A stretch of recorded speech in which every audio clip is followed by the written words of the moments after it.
สวัสดีครับผมสวัสดีพ่อแม่พี่น้องทุกคนครับกับมื้อนี้ทีมงานนักล่าอีสานของเขาก็สิได้พากันมาเอาต่อที่เขาเลี้ยงไว้ครับก็เอาประมาณ10 หางพี่น้องนี่กระพันแหวนกระพันหนูสูงเขาก็เตรียมพร้อมนะครับ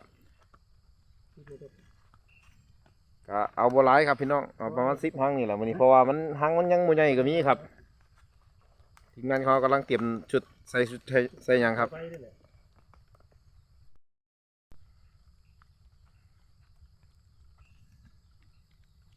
ขียวเด้อบวกจะเป็นหูหลอดสีน้ำตาลเลย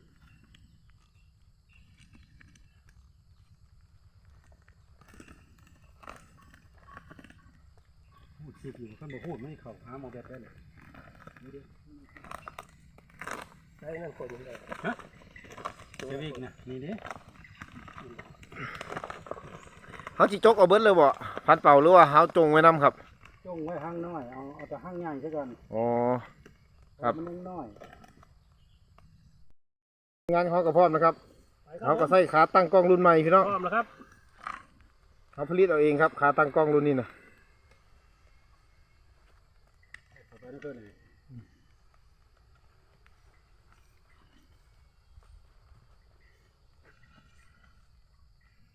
ว้าวโตไม้ตัวนั้นถูกออกมาท้าตัวนี้ไม่แรงไปครับพี่น้องไป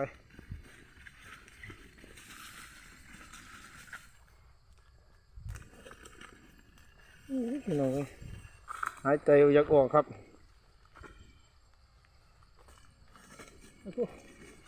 พี่น้องยังจะเอามันนี่แหละครับขาตั้งกล้องรุ่นใหม่ของเขาครับใส่ระบบสัมผัสฝังที่ดินเลยครับครับทำอย่างที่เป็นการเพิ่นสิจกหรือเพิ่นสิแกะเอาเลยครับ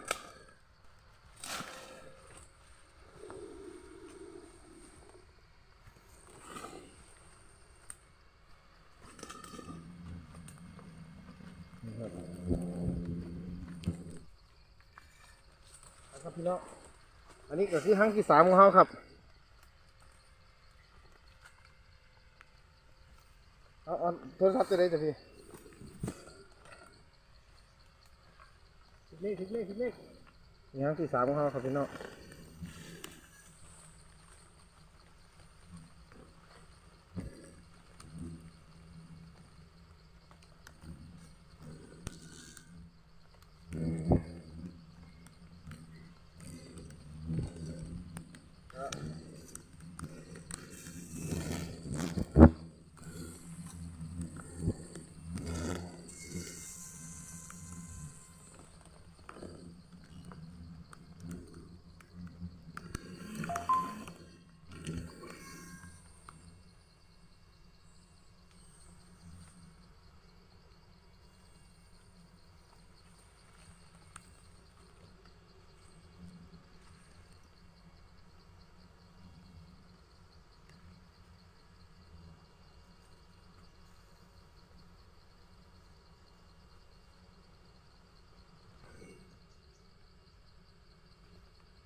เขาก็เอาเบิดด้วยครับพี่น้องต่อนะเพราะว่าเขาจะจงไว้เอารอบ2น้ำครับ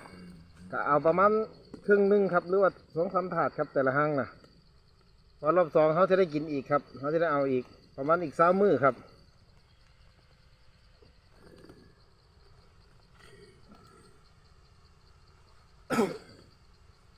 นี่คือเขาเอาห้างที่3ครับพี่น้อง2 ห้างเขาเอาแล้วเลยครับ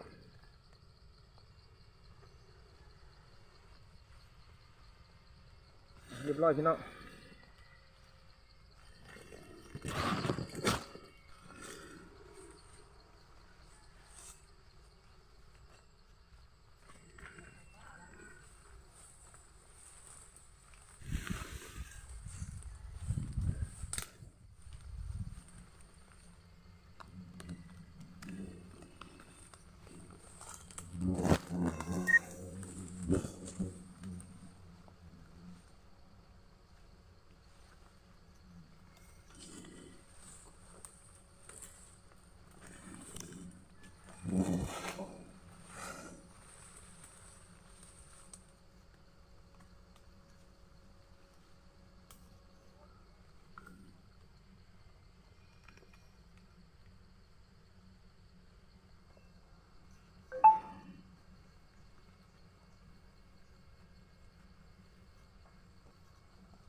ทำน้ำที่นี่ก็เวลาแกนะ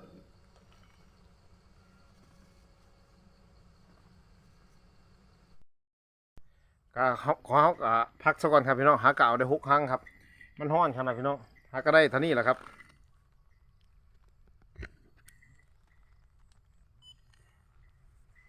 นี่ครับนี่ครับหาก็ได้แค่นี้แหละครับได้ครึ่งเข่งครับวีนี่จะได้ประมาณเข่งหนึงครับปีกายได้2 เข่งนาสีรุดจากปีกายนี่เพราะว่าห้างต่อเขาก็บ่สมบูรณ์มาได้ครับท่านแหวนมันก็พักสักก่อนครับเพนหายใจไม่ออกขนาดมันมีพัดลมนะครับถ้ามีพัดลมน่ะสิดิ้นกว่านี้ครับ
เขาก็เอาได้ครึ่งทางเลยพี่น้องครับ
ผลงานของเขามื้อนี้ครับพี่น้อง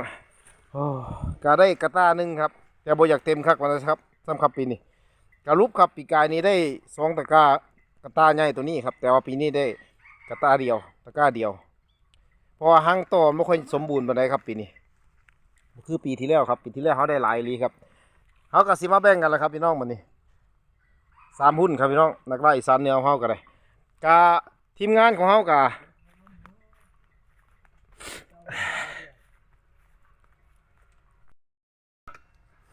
ทีมงานของเขาก็เป็นทีมงานนักล่าอีสานของเขาก็เป็นช่องน้องใหม่นะครับเด้อพี่น้องกะฝากกดไลค์กดแชร์กดติดตามมาเลยเด้อครับเด้อผู้ใดที่มักคลิปของเขาก็ได้กะคลิปของเขาก็ขอจบแต่เพียงแค่นี้ครับพี่น้องกะสวัสดีครับ